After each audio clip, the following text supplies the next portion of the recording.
Hello दोस्तों, नमस्कार। आप सभी लोगों का एक बार फिर से स्वागत है मेरे यूट्यूब चैनल इन्वेस्ट विद अमन में। तो दोस्तों, आज हम बात करने जा रहे हैं कि बिगनर्स जो हैं स्टॉक मार्केट में किस तरह से अपना पोर्टफोलियो बनाएं, किस तरह से आप उसको डिज़ाइन कर सकते हैं और किसी भी बड़े एक्सपर्ट की हेल्प लिए बिना भी आप अपने पोर्टफोलियो को खुद से बना सकते हैं। तो हाँ, लेकिन ये एक चीज़ मैं ये कहना चाहूँगा कि जो भी रिस्क वगैरह के पॉइंट्स हैं वो भी मैं आपको बीच बीच में वीडियो में बनाता रहूँगा। तो पोर्टफोलियो बनाने से पहले मैं आपको एक चीज़ पहले ही समझाना चाहूँगा कि कोई भी पोर्टफोलियो एकदम सेफ भी नहीं होता। हर अगर आप मार्केट में आए हैं तो रिस्क तो हमेशा आपके साथ रहेगा ही, लेकिन हम रिस्क को कम से कम करने की कोशिश करेंगे ताकि आपका पैसा जो है एकदम सेफ भी रहे और साथ के साथ ग्रो भी होता रहे। तो सबसे इम्पॉर्टेंट जो चीज़ है वो है डाइवर्सिफिकेशन। आपका पोर्टफोलियो जो है हमेशा डाइवर्सिफाई होना चाहिए। ऐसा नहीं है कि आपने सिर्फ बैंकिंग स्टॉक उठा लिए तो पूरा बैंकिंग का हर बैंक को आपने भर लिया तो वो डाइवर्सिफिकेशन हो गया। नहीं, वो एक डाइवर्सिफिकेशन नहीं है। डाइवर्सिफिकेशन का मतलब होता है कि आपको हर सेक्टर से कम एक स्टॉक तो उठाना ही उठाना है। हाँ, ये भी नहीं कि ज़बरदस्ती उठाना है कि ये मेरे को सेक्टर समझ में नहीं आता और फिर भी आप उठा रहे, नहीं, ऐसा भी नहीं करना। जो सेक्टर आपको समझ में आ रहा है आपको सबसे पहले उसी सेक्टर के उस जो सबसे पहले या तो आप जिस सेक्टर में जॉब करते हो या आपको जो समझ में आता है या आप उस वस्तु को डेली यूज़ करते हैं, तो मैं तो ये कहूँगा कि सबसे पहले आपको उन सेक्टर्स के शेयर्स पे ज़्यादा फोकस करना चाहिए। तो आज मैं बात करूँगा सबसे पहले निफ्टी 50 के बारे में। निफ्टी 50 आप जानते ही हैं, हमारा इंडाइसिस है और सब one of the oldest indices भी हम इसको कह सकते हैं। ये भी एक बहुत पुराना इंडेक्स है हमारा, जिसको पूरी मार्केट हमारा फॉलो करती है। तो इंडेक्स में जो है इंडेक्स भी इसका खुद का कोई वजूद नहीं है, ये भी एक स्टॉक्स का बास्केट है जिसके थ्रू ये बना हुआ है। इसके अंदर भी 50 स्टॉक्स हैं निफ्टी 50 के अंदर। तो आइए इसी के बारे में बताते हैं। ये मैंने एक वेबसाइट खोल ली है, ये एनएससी की वेबसाइट है। एनएससी इंडाइसेस करके आप जब गूगल पे सर्च मारेंगे आपको ये वेबसाइट मिल जाएगी।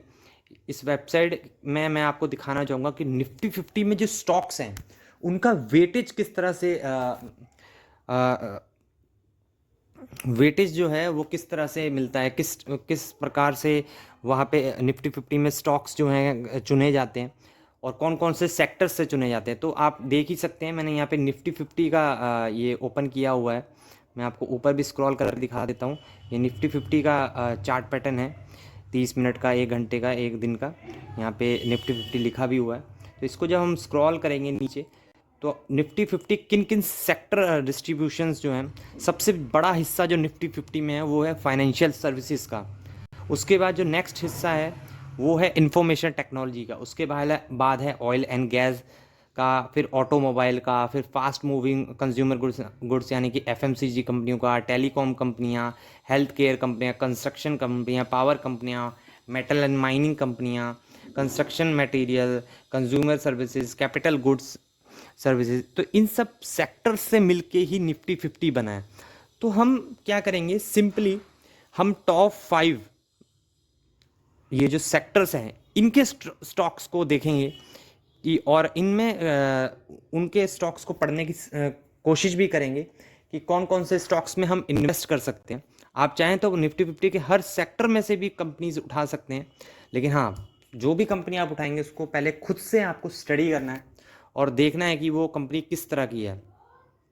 तो हम ओपन कर लेते हैं। यहाँ पे सबसे पहले मैंने यहाँ पे फाइनेंशियल सर्विसेज, जो कि निफ्टी 50 में आप देख रहे हैं 32% का वेटेज ओन करती है। तो इसके कंट्रीब्यूशन देख लेते हैं कि एक निफ्टी 50 फाइनेंशियल सर्विसेज का भी इंडेक्स है, तो उस इंडेक्स में जो है सबसे टॉप के जो कंपनीज हैं उनको हम देखेंगे। तो यहाँ पे देखिए आप, सबसे ऊपर है एचडीएफसी बैंक, फिर है आईसीआईसीआई बैंक, एक्सिस बैंक। इनका वेटेज है फाइनेंशियल सर्विस इंडेक्स में सबसे ज़्यादा।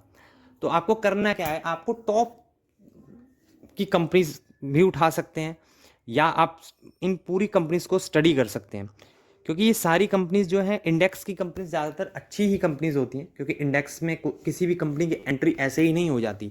उसका पास रिकॉर्ड देखा जाता है, मैनेजमेंट देखा जाता है, हर चीज़ देखी जाती है, उसके बाद ही उनको इन इंडेक्सेस में जगह मिलती है। तो आप एक काम कर सकते हैं, मैंने यहाँ पे टॉप 5 इंडेक्स आपके लिए ओपन करके रखे हुए हैं, तो आप इंडेक्स में से इन कंपनीज को चुन सकते हैं और अपना पोर्टफोलियो बिल्ड कर सकते हैं। हाँ, लेकिन एक इंपॉर्टेंट वार्निंग मैं आपको देना चाहूँगा। अब जैसे इस इंडेक्स में कई प्रकार के स्टॉक्स, कई तरह के बैंक्स हैं, किसी का प्राइस महंगा भी है, किसी का प्राइस सस्ता भी है। तो आपको कोई भी डिसीजन अपने किसी भी स्टॉक के प्राइस को देख के नहीं लेना है, बल्कि उसकी पास्ट परफॉर्मेंस, फ्यूचर में वो क्या कर सकता है, क्या नहीं कर सकता, इन सब चीज़ों को सोच कर, समझ कर एंड पढ़कर ही उसमें इन्वेस्ट करना है। ऐसा नहीं कि HDFC बैंक 1600 रुपये का है और ICICI तो 1200 का है और SBI तो सिर्फ 800 का है, तो मैं 800 वाले में इन्वेस्ट करूँ। नहीं, ये टेक्निक एकदम रॉन्ग टेक्निक है। आपको कंपनी के फंडामेंटल्स, उसका पास परफॉर्मेंस, हर चीज़ को मेज़र करते हुए आगे चलना है। ये नहीं कि सिर्फ स्टॉक का प्राइस देगा कि हाँ मुझे ऐसे ऐसे बताया गया है तो मैंने फाइनेंशियल सर्विसेज में से इतने सारे स्टॉक्स थे, जो मैंने सबसे सस्ता था वो मैंने उठा लिया। नहीं, तो वहाँ पे आप फंस सकते हैं।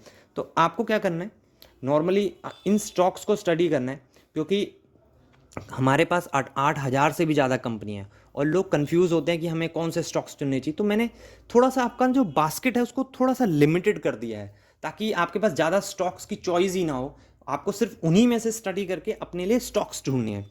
तो आप देख ही सकते हैं, अगर मेरे हिसाब से पूछा जाए तो यहाँ पे सबसे अच्छा जो बैंक मुझे लगता है पर्सनली, हाँ मैं अगेन ये कह रहा हूँ कि इसमें मेरा पर्सनल राय जुड़ी हुई है, तो आप अपनी स्टडी ज़रूर करें। अगर आपको प्राइवेट बैंकों में जाना है तो मेरे हिसाब से ICICI bank one of the best bank है।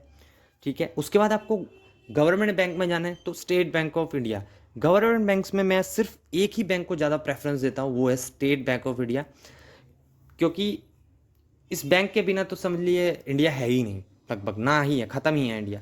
अगर इस बैंक को कुछ हुआ तो इंडिया को ही कुछ हो जाएगा। उसके बाद आप इसमें बजाज फाइनेंस, फिनसब को भी देख सकते हैं। यहाँ पे इंश्योरेंस सेक्टर एक ऐसा सेक्टर है जो इंडिया में अभी भी बहुत ज़्यादा कम पेनिट्रेटेड है। पेनिट्रेटेड का मतलब होता है कि अभी भी बहुत कम लोगों के पास लाइफ इंश्योरेंस है। अगर आप देखेंगे तो इतने लाखों करोड़ों की आबादी में मुझे नहीं लगता कि 1 करोड़ लोगों के पास भी प्रॉपर प्रॉपर जिसको कहते हैं लाइफ इंश्योरेंस है। तो ये भी एक सेक्टर है जिसको आप देख सकते हैं लाइफ इंश्योरेंस को, क्योंकि ये फाइनेंशियल सर्विसेज इंडेक्स है, ना कि बैंक निफ्टी, क्योंकि कई लोग कंफ्यूज हो जाते हैं। फाइनेंशियल सर्विसेज इंडेक्स को मैंने ओपन करके रखा है, इसलिए यहाँ पे बैंक्स भी हैं, NBFC भी और लाइफ इंश्योरेंस कंपनीज भी। तो आप इस तरह से स्टडी कर सकते हैं। नेक्स्ट जो सेक्टर हमारा है वो है IT सेक्टर। तो यहाँ पे मैं दिखा देता हूँ, IT सेक्टर का भी वेटेज आप देखेंगे 12 से 13% है निफ्टी 50 में। तो इसमें भी आप देख सकते हैं टॉप के स्टॉक्स हैं, Infosys, Tata consultancy services, HCL, tech Mahindra, Wipro, persistent system, LTI Mindtree, Coforge, Mphasis, L&T technology service. तो यहाँ पे भी वही रूल अप्लाई होता है, आपको स्टॉक के प्राइस को देख के कभी भी स्टॉक को बाय या सेल या होल्ड कभी नहीं करना चाहिए। आपको उसके फंडामेंटल्स, उसका पास परफॉर्मेंस, आगे मैनेजमेंट की फ्यूचर के लिए क्या कमेंट्री है, क्या गोल्स हैं उनके, क्या टारगेट्स हैं, क्या विज़न है कंपनी का, ये सब चीज़ों को देख के ही चलना चाहिए। बात करें तो यहाँ पे इन्फोसिस, TCS ही हमारे दिग्गज हैं, HCL भी दिग्गज है। मेरे को तो IT कंपनी में ऐसे को, हाँ एक विप्रो है जो कि स्लो मूविंग कंपनी है, पर ऐसा नहीं है, ये भी रिटर्न्स बहुत अच्छे देती है। हाँ, लेकिन ये आपको बहुत दुखी करती है, ये मैं मानता हूँ, क्योंकि ये स्लो मूवर स्टॉक है। तो आप यहाँ पे भी इस तरह से ही आपने स्टडी करके यहाँ से स्टॉक्स को देख सकते हैं और उनमें से 1 या 2 स्टॉक्स अपना चुन सकते हैं। उसके बाद जो हमारा तीसरा बड़ा सेक्टर है वो है oil and gas. Oil and gas वाला भी मैंने यहाँ पे ओपन करके रखी हुई है PDF शीट। तो यहाँ पे अगर आप देखेंगे तो रिलायंस इंडस्ट्री ही 32% का होल्ड करता है। उसके बाद अडानी टोटल गैस है, इंद्रप्रस्थ गैस है, इंडियन ऑयल कॉरपोरेशन है। ज़्यादातर सरकारी कंपनियां हैं ऑयल एंड गैस सेक्टर में। तो मैं यहाँ पे तो सिर्फ क्लियर कट विनर एक ही रखूँगा इस सेक्टर से, वो है रिलायंस इंडस्ट्रीज़। और अगर कोई और रखना ही है ज़बरदस्ती से तो IGL या अडानी गैस पे भी हम ध्यान दे सकते हैं। बाकी सरकारी कंपनीज़ हैं, आपको पता ही है कि सरकारी कंपनीज़ का कुछ प्रॉब्लम्स रहती हैं कि अगर गवर्नमेंट चेंज, तो अभी जो मिनिस्टर्स बैठे हुए हैं उनकी सोच कुछ अलग हो सकती है। अगर अगले 5 साल बाद अगर कोई और गवर्नमेंट आई तो अपने जो सोच है उनकी क्या है इस सेक्टर के प्रति, कुछ भी हो सकता है। तो इन सेक्टर्स में थोड़ी अनसर्टेनिटी ज़्यादा होती है गवर्नमेंट कंपनीज़ में। तो इसीलिए मैं यहाँ पे ज़्यादा प्राइवेट कंपनी को ही प्रेफरेंस दूंगा। और सबसे पहले तो रिलायंस इंडस्ट्री ही सबको पता है इन लेना चाहिए। उसके बाद जो बड़ा सेक्टर है वो है ऑटोमोबाइल सेक्टर। तो ऑटोमोबाइल में भी आप देख लेते हैं, सॉरी ये एफएमसीजी हो गया ओपन। यहाँ पे ऑटोमोबाइल हम देख लेते हैं। तो ऑटोमोबाइल में भी आप देख सकते हैं सबसे बड़ा वेटेज है महिंद्रा एंड महिंद्रा का, फिर Tata motor, Maruti Suzuki, Bajaj auto, Eicher motor. अगर आप एक चीज़ नोटिस करेंगे इन इंडेक्स की कंपनीज के ऊपर, तो एक चीज़ सबसे ज़्यादा कॉमन ये है कि ये सारी ही कंपनियां बहुत अच्छी हैं। तो मैं एक बार फिर से ही वही बात दोहराना चाहूँगा कि आपको प्राइस को देखकर इन्वेस्ट नहीं करना है, आपको कंपनी की परफॉर्मेंस, फ्यूचर गोल्स को देख के, उनको स्टडी करके आपको उनमें इन्वेस्ट करना है या उनको स्टडी करना है। ऐसा नहीं है कि जिसका प्राइस कम है, अब जैसे संवर्धना तो 200 रुपये के प्राइस पे मिल रहा है, महिंद्रा एंड महिंद्रा 3,000 पे मिल रहा है, तो इसका मतलब, और मारुति तो सीधा 14-15 हज़ार पे मिल रहा है। तो इसका मतलब ये नहीं है कि आप मारुति को सीधा इग्नोर ही कर दें, ऐसा नहीं है। तो आप अपने बजट के हिसाब से देख सकते हैं। बजट भी मैं मानता हूँ कि कोई भी अगर नया बिगनर है तो उसके लिए 12-14 हज़ार रुपये का एक स्टॉक लेना आसान नहीं है। लेकिन हाँ, इसका मतलब ये भी नहीं है कि एकदम किसी भी सस्ते स्टॉक में चले जाएं और इन्वेस्ट कर दें, तो वो चीज़ भी गलत है। उसके बाद जो नेक्स्ट सेक्टर था हमारा एफएमसीजी था, सॉरी ये लोड होने लगा। तो एफएमसीजी सेक्टर भी मैंने यहाँ पे ओपन करके रखा हुआ है और आप देख ही रहे हैं यहाँ पे सबसे ज़्यादा वेटेज है आईटीसी का 33% का, उसके बाद एचयूएल का 20%, फिर नेस्ले 7%, फिर टाटा कंज्यूमर 6%, वरुण बेवरेजेस जो कि बहुत ही फैंटास्टिक कंपनी है, ये पेप्सिको का बॉटलर भी है, कोलगेट जो हम सुबह सुबह उठ के करते हैं, ये दारू की कंपनी है, United spirit, Dabur India limited. तो आप देख सकते हैं यहाँ पे एफएमसीजी स्टॉक्स भी हैं। तो इसी तरह से आपको सिलेक्ट करना है स्टॉक्स को इनमें से, और आप उनमें इन्वेस्ट कर सकते हैं। तो ये थी मेरी एक टेक्निक जिसके थ्रू मैंने ऐसा कोई स्टॉक तो नहीं बताया आपको, और स्टॉक बताना भी गलत होता है, कोई रिकमेंडेशन कभी नहीं देनी चाहिए। और ऊपर से मैं एक सेबी रजिस्टर्ड एनालिस्ट भी नहीं हूँ, तो मैं आपको रिकमेंडेशन दे भी नहीं सकता हूँ। हाँ, लेकिन हमारे पास इतने सारे स्टॉक्स हैं, डेली इतने स्टॉक्स पे न्यूज़ आ रही है, कभी कुछ चल रहा है, कभी किसी स्टॉक में कहीं कुछ चल रहा है, कोई युद्ध हो रहा है, कोई कुछ हो रहा है। तो मैंने आपको एक स्टॉक्स की बास्केट दे दी है, एक लिमिटेड स्टॉक्स दे दी हैं। एक दो, अब मैं एक बार बता ही देता हूँ, 1 2 3 4 5 6 10 11, यहाँ पे 12 स्टॉक्स हैं। अगर यहाँ पे भी देखें आप 3 6 6 4 10, तो आप ये लगा लीजिए 5 सेक्टर मैंने बताए हैं। तो अगर एवरेज 10 भी लगा ली तो मैंने आपको 50 कंपनीज का वो दे दिया है एक। तो आप उनमें से ही छांट के, जिसमें से आपको 8,000 कंपनीज को अब देखना नहीं पड़ेगा, आपको सिर्फ कुछ चंद कंपनियों में से ही देखना। हाँ, लेकिन मैं क्लियर कट करना कहना चाहूँगा कि ये एक बिगिनर के लिए पोर्टफोलियो है, इसमें ओनली सेफ स्टॉक्स ही मैंने आपको कैसे चुनने हैं उनका पैरामीटर भी नहीं बताया। मैंने सिर्फ ये बताया कि यहाँ से आप स्टॉक्स को कर सकते हैं, क्योंकि इंडाइजेज में ज़्यादातर अच्छे ही स्टॉक्स होते हैं। तो आपकी रिसर्च को थोड़ा लिमिटेड कर दिया है मैंने, थोड़े स्टॉक्स मैंने आपको ऑलरेडी लिस्ट बना के दे दी है एक तरह से। आपको अब इनमें से स्टडी करना है कि कौन सा स्टॉक कैसा है।